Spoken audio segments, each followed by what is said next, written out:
kids walking through their new houses and picking out their bedrooms and stuff like that. It's just very wholesome. Mm-hmm. It's fun to see. That is a really special part of it. Mm-hmm. It's just such a huge deal for that family. So to see it come to an end and everybody all happy and picking out their bedrooms and, oh, we're going to do this here and we could change this, and it's fun. Thank you for joining us again for another episode of Real Talk with Bobbie Jo. We're so excited to have you here today. Today we are talking with a team member. This team member is special. She happens to be my son's girlfriend. Hopefully someday she might be a little bit more. Miss Ryan Kessel. Ryan recently became a real estate agent. How long have you been an agent? I think we're coming up on 6 months. I got my license in May. Awesome. Yeah. When you took the test, did you feel like the test was harder than people were saying it was going to be, or did you feel like it was easier? Or how did you feel? I think it was easier than I thought it was going to be. It was mostly just stress, but I had to take it down a notch, keep myself chill, reread them a few times, and it was all good. I think that you did a great job preparing for it. A lot of studying, a lot of practice tests. What was the program that we got for you to help you study? So ACEable was the class that I took, and then that came with Prep Agent, which is where I did all my practice tests and vocab cards. Awesome. Yeah. And do you feel like that helped you prepare for the test? 1,000%. Those practice tests just over and over and over again, seeing the same questions until I got them all like 90%. I think that made a huge difference. Awesome. Well, I'm very, very proud of you. Not all agents pass on their first time. It's a big deal, and it's especially when it's something you're not doing yet. Right. It's a lot of terminology to take in when you're not really sure how it applies to the real world. Mm-hmm. So good job. Thank you. Bam! Nailed it. Good job. So far since you've been an agent, and we've recently had a closing. Yep. And when in the real estate world, what has been something that's surprised you about our industry? Surprised me, probably just how crazy it is. It's a whole different world. It's a whole different vocabulary that you have to learn in order to understand. It's just a whole nother world. Yep. There's so many moving parts in real estate yes. too. Like people think it's just showing houses, and showing houses is like maybe a third, if even that. And it's so much more than what the class teaches you. The class teaches you so much about how not to go to jail or lose your license, but as far as actually being a real estate or agent, I felt like I had no idea what I was doing after I took that test, but it's been a big learning experience. Awesome. Yeah. So when you're looking at houses, let's go ahead and get it out. Let the cat out of the bag. Like, what's the weirdest thing you've ever seen in a house? Well, just last week we were looking at a house that would either be a huge remodel or a complete tear down. It was full of mold, a lot of rot and water damage, and in this basement, completely unfinished. There's nothing down there but mold, really, except for an adult swing hanging in the middle of the basement. Nothing else down there but that. So that was probably my weirdest find so far. It's interesting for sure. That would be weird, just because who would want to do any hanky-panky in a basement full of mold? like nothing about that scene says romance. No.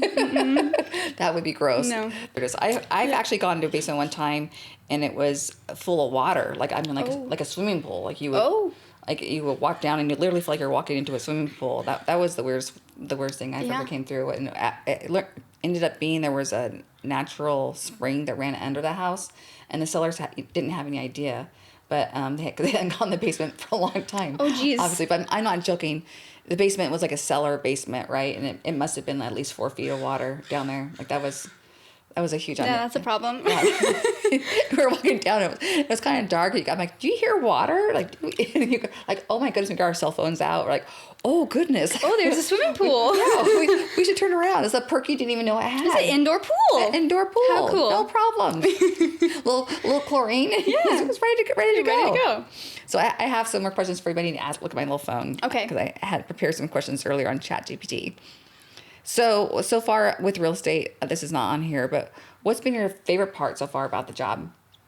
I think just getting to be there for all of the fun and exciting parts, like people getting their keys on closing days with you. We've done a few of those, and kids walking through their new houses and picking out their bedrooms and stuff like that. it's just very wholesome. It's fun to see. That is a really special part of it. It's just such a huge deal for that family. So to see it come to an end and everybody all happy and picking out their bedrooms and, oh, we're going to do this here and we can change this. And it's fun. So on the contrary to that question, what are some things about real estate that you're thinking, I really don't like this part of the job? Well, sounds bad to say things I don't like, but not that I don't like it, but I'm adjusting to my time isn't really mine anymore. Like, for example, the other night, it was 7 o'clock and on a Saturday, and crazy Saturday night, I was in my jammies on the couch watching TV, and you called me, hey, can you go show this person this? And I was like, yep, yes, I will. I would love to. But just getting adjusted to needing to be available all the time. Yes. And not necessarily having my own time, especially with I have a full-time job on top of real estate. So I really have very little time, but yes, for now. It's worth it. For now. For myself, it's always been the paperwork stuff. Like just, I can be on the road and be going all day long. I love that part. But being stuck to the desk and having to do paperwork and stay on task of the paperwork part. That's why I hire out the TC part, because that part it's grueling to me. I can do it, but it's grueling. Like 8 hours at the desk doing desk work for me is like two days of work. So it's like, oh, I'm dying. I'm sweating over here. Yeah. All right. So moving along to some next questions. What has been the hardest part of the job that you didn't expect? Honestly, I think it's the same answer, just the figuring out how to manage my time differently and how to block out time to do real estate things in order to be successful. Because after, like you just said, your 8 hours of office work you hate, well, I'm doing that 5 days a week still, and then having to do real estate after that. So it's just an adjustment, finding what to do when to do what and how to prioritize it while not lacking in my other job too. For sure. That's fair. Okay. What is something that you've learned already that you wish you knew on day one? Rejection is inevitable.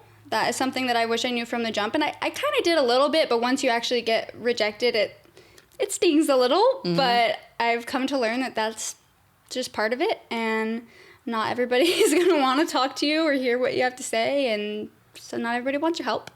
And that's okay. Yes. I think too, like through my career, it's reading people too, because sometimes I can get into a house and I'm remodeling the whole thing. I'm telling them all the things they can do.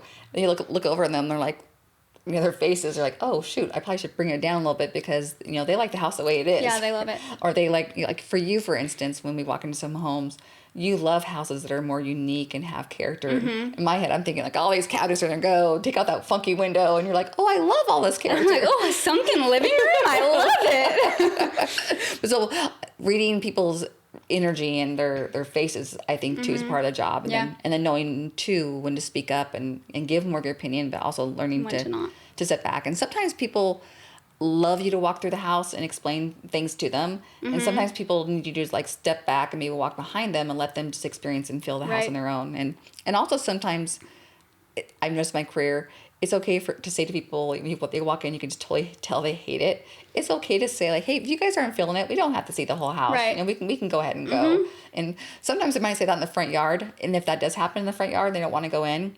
When you have an appointment, you should still go up to the lockbox and at least open up the lockbox and put it back up, just so that you at least made it to your appointment. Right. Because that's the way the agent would know. Because if you don't actually do that, you could be fined for not canceling the appointment. Yeah, right. Exactly. And if you're in the driveway, you should give the courtesy that people are watching. For sure. If nothing else, you go, take a quick peek so you can know what to compare it to. Too. All right. First impressions of the business. What has surprised? Oh, I already asked you that questions.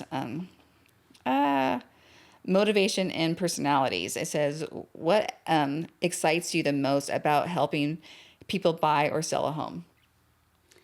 I think I kind of answered that with just being a part of the process and getting to see all the excitement and the fun stuff.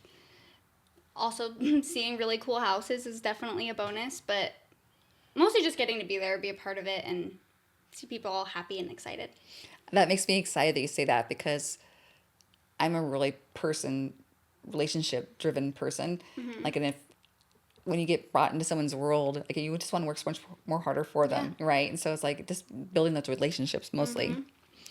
What is something that you've learned? Oh, I keep asking you the same question. I'm so sorry about that. What do you think sets you apart from other new agents? I think what sets me apart from other new agents is that I have a whole team behind me. I have you, who's very successful, and Travis and Gabriel and Judith, who all have a little bit more experience than me. We have all the contacts, the inspectors, the lenders, the title company. We've got Cole, the contractor. I think I have a little bit more to offer just because I have that. And also, being a new agent, I have time. I'm not juggling 20 different clients, I've got the time. Mm-hmm. For sure. I feel like that definitely, I think you hit it on the ball, or how do you say it? Hit the nail on the head there. When I first started, I didn't obviously have all the relationships with the contractor. I mean, over the years we built it. Mm-hmm. But I think part of joining a team, that is a huge benefit, because having the connections, like for instance, if I were to call our inspector today and say, oh my gosh, I just got something on a contract and we need an inspection tomorrow, because you have a relationship with someone, mm-hmm. more than likely they'll find a way to squeeze you in or work late or start early to make it happen because they have a relationship with you. Right. It's just like if you're calling your hairdresser to get into your hairdresser, mm-hmm. if you have a relationship, they'll find a way to help you out. If mm-hmm. not, they're like, oh, in 2 weeks. Yeah. Yeah. And even just having questions in an area that I don't know, I'm like, well, I don't know, but I can give you so-and-so's phone number and they should be able to help you. Exactly. So, having those resources is huge. For sure. And it's invaluable. It's like when I do at the end of the year thank you party, I'm doing it because I really am so thankful for having those people be my trusted advisors and or trusted team members, Mm-hmm. It is very important. How has your mentorship and or teamwork helped shape you the first months of your real estate career? Well, I think it's just like it's necessary to have somebody to show you the guidelines, because like I said, after finishing school, I knew a lot of laws and definitions of words, but I didn't necessarily know how to do the job. So having a full team of people that I can call and ask questions or have them help me with something that I just haven't done before, like you walk me through everything when you have the time, and I think that's just gonna shape me into a good agent like you are and the rest of the team is. I appreciate that. I feel like too that you're just willingness to learn. But when you were studying to become a real estate agent, when you would ask me just to tag along, that showed a lot about your care. Like you weren't doing it because you weren't an agent yet, like to get mm-hmm. paid or anything, but you really were just doing it trying to learn about the job. Right, yeah. But you were quick to learn, and I really appreciate that part. Well, thank you. You're welcome. Also, I feel like you have a very calm energy about you. Like when someone's listening, this might surprise you, but I'm a really high energy person. No, I'm like bouncing off the walls or whatnot. I think that you bring a sense of calmness to the room, and you're really good at listening, and I really appreciate that. Well, thank you. So good job. Your next question: what goals are you setting for yourself in the next year?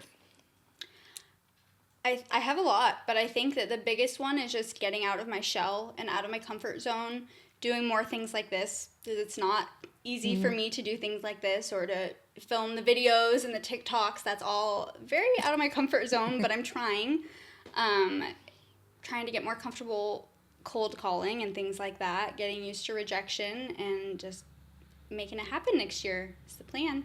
I'm proud of you. That's great. If real estate didn't exist, what career would you be doing instead? Well, to be honest, I didn't really have a big plan for that. I've been working for the state for 4.5 years, so that was kind of my plan, was just keep with the state. Hopefully something a little bit more interesting would come up. But I didn't have any big plans, and that's something that I was struggling with at the state, is that I was struggling to find purpose. I felt like I wasn't really, it was a necessary job, but I wasn't really making an impact on people's lives individually, and I was missing that from working in retail back then. So when real estate came up, I was like, that kind of makes sense, right? I can help people again, and I get to work with you, and I love it. I feel like too that with your personality, that you're really going to excel in it, because you really do care too. And I feel like you have a good sense of house. It sounds weird to say that, but house energies. Like you do have a pretty good sense of house energies. Like there's been a few houses you've gone into, you're like, I don't like it. I don't like it. I don't like it. I don't want that for my client. No. And I think that's great. If for myself, I just wanted to answer this before. for myself, my second career was going to be, my dream was always to have some property and start a nursery, like, and make those big fancy baskets on my own. Yeah. Yeah. It definitely wasn't cooking. That. We know that cooking, no, not cooking. That, you might be able to go make bread or something. I can make some bread. Yeah, you can be not sourdough, but some normal bread, some white bread. Do that. You can start a bakery. Yeah. Okay. This is saying rapid fire. Are you a coffee or a tea person? I love a chai tea. Other than that, coffee. Okay. And are you an early bird or night owl? Oh, early bird for sure. Well, I'm not that early, but I'm definitely not a night owl at all. I'd love to be in bed by 8 o'clock if possible, which is a little less possible now with real estate. Yeah. Definitely not a night owl. No, I think it's hard. It's hard to stay up for myself too. Like sometimes I'll find myself trying to go to bed at 8 o'clock too. Mm-hmm. So, yes. Mm-hmm. What is the most interesting and funny thing? I asked the same question again. Oh my gosh, I feel like I clicked the same screenshot twice. Okay. For people who listening that might be thinking about buying or selling, what is one piece of advice that you would give them, perspective, or someone brand new looking to buy a house? I would say, as somebody who just learned the whole process, ask questions, because there's so many moving parts. I'm still asking a lot of questions, of course, but find the right realtor, ask questions, don't go into it confused, make sure you understand what and feel comfortable. Yeah. Very, very good. What do you want clients to know about you working with you? Like, what sets you aside from other new agents? I feel like I already said all that too a little bit. Just that I have an awesome team behind me. It's not just me. They've got some resources. I've got the time. I've got the drive. I'm new. I want to get in there and do it. You want to conquer the world? Yeah, exactly. So on my team, if we have a house that's vacant, we always stage it. Like, do you feel that, and this is not a trick question, but do you feel that that's a benefit, or do you think maybe it's a little waste of time? I don't think it's a waste of time at all. I think that it helps people just kind of envision what it would look like. And you've said this to me before, a lot of people do the digital staging, but then people walk into the house and they're like, well, I thought this was there and this was there, and they spend so much time trying to make sense of it. So I don't think it's a waste of time at all. I think it's a lot of work for us. It is a lot of work. Yeah. It is a lot of work. We have hired stagers before to come, and one is expensive, right? A lot of agents will pass that expense on to their clients, and or some split it with their clients. But for instance, the house that you have listed right now, we probably would be into it for $3,000 for staging. So during COVID, though, it was really hard to get the stagers to come back and get their stuff, or for them to show up to put their stuff in. So during that time is when I started buying all of this Wayfair furniture and Amazon furniture, and like I think we have enough now to stage 5 houses. I mean, we got quite a bit of stuff. We got a warehouse. But I really do feel like it's a benefit though that we can add to our clients, that we have the staging that's available. It takes us time, like, and it's an expense to me to pay people to go in there and the team members that are not agents to help go stage it, and or us for our time to do it. But I think it's invaluable. Like, from my perspective, it's invaluable. I think if you can get someone in the door and they can feel cozy and feel welcomed, I think that it will more likely sell. And I just experienced this with new construction. We went from the model home to the house that was available. And the model home looked so much bigger with all the furniture in it. Really? But the living room, when they went into it unstaged, they're like, "Oh my gosh, this living room's smaller." I'm like, "I don't think it is." Huh. And so they actually went back to the builder's office, and they wanted to see the measurements of that room. And they thought they were being deceived. They're like, "Oh, for sure, we think the walls bumped out further on the model home." Interesting. Yeah, so it made that big of a difference that they thought that, which usually a vacant room you think would feel bigger. Think it'd feel bigger, yeah. Yeah, but it felt smaller without the furniture in it. Interesting. Yeah. Huh. But yeah, I think that it's really cool that we can do that for our sellers. Oh, for sure. It is, and I agree with you. It is a lot of work, but I personally feel it's worth it. But I'll hear other agents say that, though, that they it's too much work, they don't do it, or it's too expensive, they don't do it. I think that they're really leaving a valuable tool off. Yeah. Sometimes your clients have nice furniture, their houses look nice with their furniture in it. and it's fine the way it is. But if they're vacant, I really feel it's a disservice to take pictures and list a house vacant. Or sometimes they just need a little plant here and there or something. Make it a little cuter. Yes, I call that soft staging. A little soft, just to help the pictures look better too. I think it helps the pictures pop just a little bit. Yes. So, have you got a taste yet for something that maybe if you were to just have a niche meaning that you wanted to specialize in one category of real estate, do you feel that you would have an idea of what a niche you would, or which niche you would want to emphasize on? I haven't had any experience with this yet, but I would love to specialize in like farm properties and horse properties and stuff like that, just because that's kind of my background a little bit. So I would love to do that. I haven't quite gotten a chance to do it. I guess our listing right now is on almost 5 acres, so it could be an equestrian property, but it isn't necessarily right now. But I think that would be cool for me to specialize in. Oh, I think you would be great at that as well. And also you might come home with extra animals, or that could be a problem. Or if the people had animals, you're like, I'll feed them for you. Yep, I got it. Don't worry. I'll go say hi. I had a property one time where it was equestrian property. It was actually my first experience with equestrian property, and I learned what cross fences were. I didn't know before that property, but they had these goats, and the goats were in these fenced off areas on the gate. So whenever I would put my open house sign out, I would walk past the goats, but they would follow me the whole entire time. And then the owner was saying, "Oh, they're waiting for you to give them crackers." So she started giving me crackers, and then you would stop in a certain spot and you would give them crackers, and they're so cute. They're so cute. I'd be doing an open house there every night if that was a handful of crackers. That was the best. It is fun when you get to do different things, just because it breaks up the monotony a little bit. Like even if we're going to Seattle, like it's fun once in a while to go show condos in Seattle, but with the traffic, it's not fun to do it all the time. But it's fun to learn and see different areas, and I don't know, just explore different living options that people have. Yes, I appreciate it. Have you gotten to go see any condos yet? Not up in Seattle, just a few in Puyallup when we were helping Nolan help find his condo. Awesome. Did you get to see the condo that Nolan bought? Yeah. Oh, fantastic! I loved it. Awesome. Yes, Nolan was a fun client to have. Yes, it's fun. It's so rewarding to work with your first time home buyers, just because you're teaching someone all the steps for the first time. So it's fun to get to be a part of that process. I bet. Yeah, it's a lot of agents don't like to work with first time home buyers, but I do, because I remember what it felt like for us when we bought our first house, and it's exciting and overwhelming and scary. I know Scott and I now have bought enough houses. Like in the beginning, you're reading all the pages, and you're trying to understand what all those forms mean when you're signing them.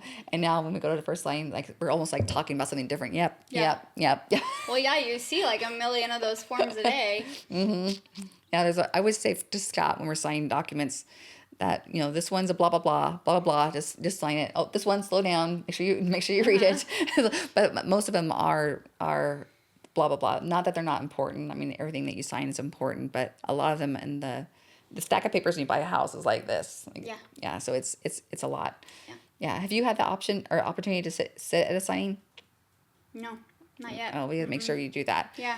Just so you can experience it, because it's like 45 minutes to an hour. Pardon me, of blah blah blah blah blah blah. Oh yeah. Slow down. I bet. Yes, it is a lot.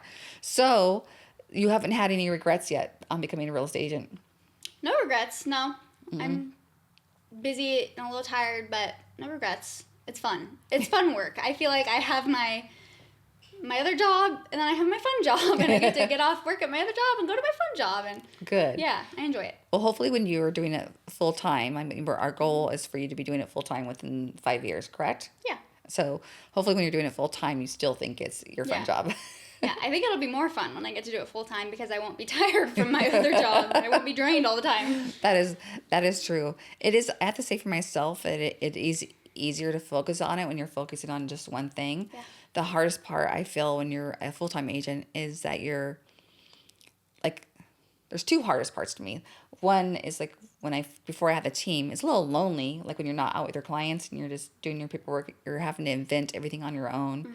But when you're trying to market and make new business, like you're making all your own plans, as in like you don't go to work and someone says like, here's this work, get this done. Like you have to invent the work and you have figure it out. and then so much of real estate too is being on social media or social platforms, and that was for myself very hard because I'm not from a generation where you're used to being on your phone all the time or talking to your phone. Like I was when I first went full time, I had a meeting with my escrow office, and I'm talking to the escrow officer, and we're making an idea about farms and how to market yourself better. And she had an assistant at the table, but she's at the end of the table, and she's on her phone the whole time. I didn't know what she was doing, and wasn't really paying attention to her. But when we were done talking, she's at the end of the table. She's like, you need to be on social media. I've been looking you up, and I don't see you anywhere. Oh. And so she didn't say it quite like that, but I get in my car, and I'm like, who is this girl? Like, what does she mean? And she's like, people like videos. And so, but I did listen, and it happened to be that the office was offering a social media class, I think it was Instagram, in a couple of weeks. So I went to that class, and I learned how to make an Instagram business page. And then at that class, they were talking about videos again and the importance of doing videos. So I stopped on my way home at the train station in Sumner because I understood the impact of being able to commute by train from Sumner, up to Seattle. And so it took me, I felt like 75 times of saying, hi, this is Bobbie Jo calling Properties. I like to talk about the Sumner train station. Then it had been at least 70, bloop, bloop, bloop, bloop. And then the train came and let people off twice, and I had to wait for the people to get off. And I started talking about it again. But it was so nerve-wracking. And, but that was my very first video. And then from there, I started talking to the store owners in downtown Sumner and promoting the area.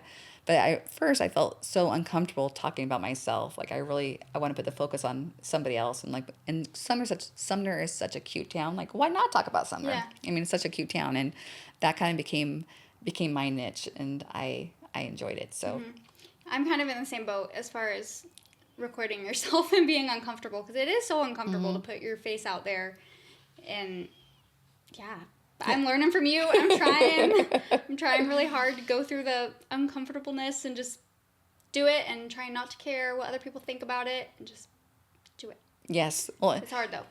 And the hard part too is when you put yourself on social media, then you're opening the door too to people who are not lovers and are not likers, and people say some pretty snarky, mean things sometimes. Then I have to remind myself, well, that's their opinion. It's okay. They can choose not to be my friend on Facebook or whatever it is, or if they don't like my laugh, it's okay. Recently, we had a video and someone was saying a negative thing about my laugh. And I'm like, well, and I just commented back, oh, I'm sorry. It's just me. So I'm sorry that would drive you crazy.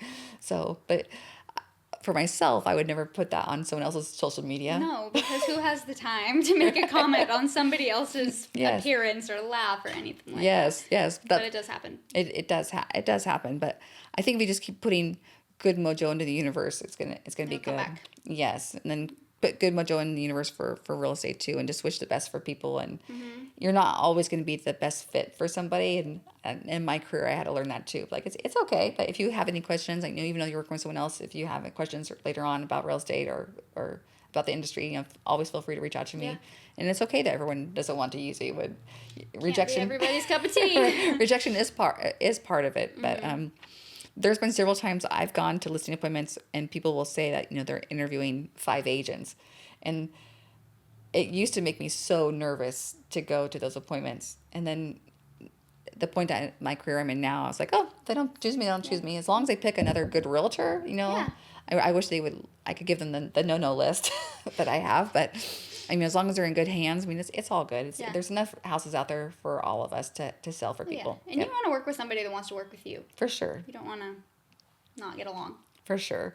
So recently I put you on a task to call expired listings, not trying to get the listing, but just trying to interview the seller to find out how their experience went with their sale. Have you gotten anywhere further with that? Honestly, I haven't gotten very far with that. I've done it a few times, and first of all, I haven't had a lot of luck with actually being able to find the seller's phone number. I would say a good 85% of them don't have their phone number on the MLS, so you can't contact them.